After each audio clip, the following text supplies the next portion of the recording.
नमस्कार साथियों। Think and grow rich, सोचो और अमीर बनो। इस सीरीज के आज के वीडियो में जानेंगे एक सच्ची कहानी के बारे में। एक ऐसी कहानी जिसने पूरा होने में पूरे 30 साल लिए, लेकिन ये कहानी जिस व्यक्ति की है उसे 30 साल पहले ही पता था कि ये सच होने वाला है। एडविन सी बॉन्स, जिन्होंने ये सोचा कि आदमी वाकई विचारों से अमीर हो सकता है। और ये सच्चाई एक बार में उनके सामने नहीं आई, बल्कि धीरे धीरे ये सच्चाई उन पर उद्घाटित हुई। और शुरुआत तब हुई जब उनके मन में महान एडिसन के बिजनेस पार्टनर बनने की इच्छा जागृत हुई। उनकी इच्छा की सिर्फ एक ही खासियत थी, वो बिल्कुल क्लियर थे कि ये पूरी जरूर होगी। वो इस बात पर भी क्लियर थे कि वो उनके साथ काम करना चाहते थे, उनके लिए नहीं।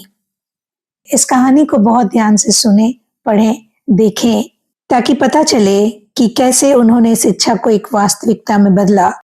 और ऐसे ही कुछ सच्ची कहानियों के बाद हम उन 13 सिद्धांतों को भी एक एक करके अच्छे से समझेंगे, जानेंगे, अमल करना सीखेंगे। वो सिद्धांत जिनकी मदद से हजारों लाखों लोग समृद्ध हो गए, महान हो गए। सबसे पहले जब बॉन्ड्स के मन में ये इच्छा हुई कि वो एडिसन के बिजनेस पार्टनर बनना चाहते हैं, तब उनकी स्थिति बिल्कुल भी ऐसी नहीं थी कि वो इसे किसी तरह से एक्शन में ला पाते। दो बड़ी समस्याएं उनके सामने थी। ना तो वो एडिसन को जानते थे और ना ही उनके पास न्यू जर्सी से ऑरेंज तक पहुंचने का रेल का किराया था। यदि कोई सामान्य आदमी होता तो ये बड़ी समस्याएं थी और वो अपने विचार को त्याग देता, क्योंकि बिना किराए के कहीं कैसे जाया जा सकता है, और जिस आदमी को आप जानते ही नहीं उसे मिला कैसे जा सकता है। किंतु ये एडविन सी बॉन्स थे। उन्होंने इस यात्रा को मालगाड़ी के जरिए पूरा किया और वो मालगाड़ी से ऑरेंज पहुंच गए। वहां जाकर वो एडिसन से मिले और उनकी पहली मुलाकात के बाद क्या हुआ उसको हम आगे जरूर जानेंगे। लेकिन कई सालों बाद जब एडिसन ने इस मुलाकात के बारे में कहा तो वो कुछ यूं था कि वो मेरे सामने था, एक साधारण सा फटेहाल आदमी, किंतु उसके चेहरे पर एक अदम्य संकल्प था अपनी बात को पूरी करने का। क्योंकि मैं कई सालों तक कई लोगों से मिला हूं, मेरे अनुभव ने मुझे यह समझाया कि जब कोई इतनी गहरी इच्छा करता है कि अपना पूरा भविष्य ही दांव पर लगा दे, तो वो जरूर सफल होता है। और उसका संकल्प देखकर मैंने उसे ये मौका दिया और बाद की घटनाओं ने यह सिद्ध कर दिया कि मैंने कोई गलती नहीं की थी। शुरुआती मीटिंग में एडिसन ने बॉन्स से क्या कहा था ये कोई अहमियत नहीं रखता। अहमियत है उस विचार की जो एडिसन के मन में आया। और बॉन्स को मौका देने में निश्चित ही अगर एडिसन ने वेशभूषा के बारे में सोचा होता, शक्ल के बारे में सोचा होता, उनकी फटेहाल स्थिति के बारे में सोचा होता, तो ये मौका नहीं दिया होता। उन्होंने सोचा तो उस युवा के मन में उठती उस विचार श्रृंखला का, उसके चेहरे पे दमकते उस आत्मविश्वास का और उसकी बॉडी लैंग्वेज से फूटती उस शक्ति का, जिसने एडिसन को तैयार किया कि वो बॉन्ड्स को पहला मौका जरूर दे दे।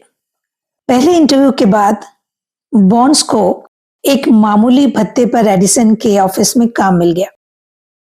काम भी एडिसन के अनुसार कोई ज्यादा महत्व का नहीं था, किंतु बॉन्ड्स के लिए वो बहुत महत्व रखता था, क्योंकि उस काम के जरिए बॉन्ड्स को अपनी योग्यता अपने भावी पार्टनर को दिखाने का मौका मिला था। कई महीने गुजर गए, कुछ खास नहीं हुआ, लेकिन बॉन्ड्स को ऐसा कभी नहीं लगा कि वो अपने लक्ष्य से भटक रहे हैं। उनके मन में अपनी पुरानी इच्छा तीव्र और तीव्र होती जा रही थी, और वो इच्छा थी कि उन्हें एडिसन का बिजनेस पार्टनर बनना था। साइकोलॉजिस्ट ये मानते हैं कि जब भी कोई आदमी किसी चीज को प्राप्त करने के लिए पूरी तरह तैयार होता है, तभी वो उसके सामने प्रकट होती है। बॉन्ड्स न सिर्फ बिजनेस पार्टनरशिप के लिए तैयार था, बल्कि उसका संकल्प भी था कि वो तब तक तैयारी करता रहेगा जब तक उसको उसका लक्ष्य मिल नहीं जाता। और यहां ध्यान रखने वाली बात यह भी है कि उसने किसी भी स्थिति में खुद से ये नहीं कहा कि छोड़ो, लगता है कि कुछ नहीं होगा, मैं हमेशा सेल्समैन ही बन के रह जाऊंगा। इसके विपरीत वो हमेशा ये कहता रहा, मैं एडिसन के साथ बिजनेस पार्टनरशिप करने आया हूं और ये मैं करके रहूंगा, चाहे इसके लिए मेरी पूरी उम्र लग जाए। यदि आदमी अपने उद्देश्य में पूरी तरह स्पष्ट हो, उसकी जीवन गाथा ही बदल जाती है। यदि वो अपने उद्देश्य के लिए एक जुनून सा पैदा कर ले, बस तभी वो प्राप्त हो पाता है। हो सकता है बॉन्स को अपनी मनस्थिति का उस समय पूरी तरह ज्ञान न हो, मगर उसकी ये लगन, उद्देश्य की स्पष्टता, इच्छा की दुर्दम नीयता ने उन सारे विरोधों का सफाया कर दिया जो कभी उसको डरा भी सकते थे। जब अवसर आया तो उस रूप में जिसमें बॉन्स ने आशा भी नहीं की थी। कहते हैं ना, मौका हमेशा छिप कर ही आता है। जब एडिसन ने अपने ऑफिस में काम करने के लिए एक नई मशीन बनाई जिसे एडिसन डिक्टेरिंग मशीन कहा गया और बाद में उसे एडिफोन के नाम से जाना गया, एडिसन के बाकी सेल्समैन इस खोज को लेकर बहुत ज्यादा उत्सुक नहीं थे। उनका मानना था कि इसे बेचने में बहुत पापड़ बेलने पड़ेंगे। बॉन्स ने इसमें अपने लिए अवसर देखा। उसे लगा कि वो एडिसन की ये डिक्टेरिंग मशीन बेच सकता है और उसने एडिसन से यही कहा। उसे मौका मिला। बॉन्स ने न सिर्फ मशीन बेची बल्कि इतनी सफलता प्राप्त की, एडिसन ने उसके साथ सारे देश में इस मशीन को बेचने के लिए अनुबंध कर लिया। यानी बॉन्स का एडिसन के बिजनेस पार्टनर बनने का पहला कदम पूरा हो गया। अब उस मशीन को लोग ऐसे जानते थे कि एडिसन द्वारा बनाई गई और बॉन्स द्वारा बेची गई। ये उन दोनों की बिजनेस पार्टनरशिप की शुरुआत थी जो आगे 30 सालों से ज्यादा तक चली। इससे न सिर्फ बॉन्स ने खूब पैसा कमाया बल्कि इस बात को भी सिद्ध किया कि सोच से आदमी अमीर बन सकता है। बॉन्स ने इस पार्टनरशिप में कितना कमाया ये अलग बात है, लेकिन सबसे बड़ी बात जो उसने समझी और उसके बाद पूरी दुनिया को भी पता चली, एक स्पष्ट कामना महत्वपूर्ण इच्छा बनकर मूर्त रूप में प्रकट हो सकती है यदि सही सिद्धांतों का उपयोग किया जाए। जब शुरुआती समय में बॉन्स के मन में यह इच्छा जगी थी कि उसे एडिसन के साथ काम करना है, तब उसके पास कुछ नहीं था सिवाय अपनी इच्छा की अनुभूति के, दृढ़ प्रतिज्ञा के कि मैं इसको पूरा करके ही मानूंगा। न उसके पास धन था लगाने को, न ज्यादा शिक्षा थी, न कोई प्रभाव था, न कोई ऐसा बड़ा व्यक्ति जिसे वो जानता हो जिसकी मदद से वो आगे बढ़ जाए। सिर्फ आगे बढ़ने की लगन थी, खुद पर विश्वास था और विजयी होने की प्रबल इच्छा थी।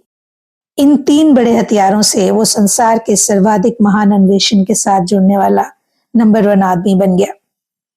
आप भी अपनी तैयारी रखिए। आगे बढ़ने की लगन, खुद पर विश्वास और विजयी होने की प्रबल इच्छा, इन 3 हथियारों को हम मजबूती से अपने पास इकट्ठा करना, रखना और उपयोग करना सीखेंगे आगे के वीडियोस में। इस सीरीज के अगले वीडियो में आपसे फिर मुलाकात होगी। तब तक के लिए अपना ख्याल रखिएगा।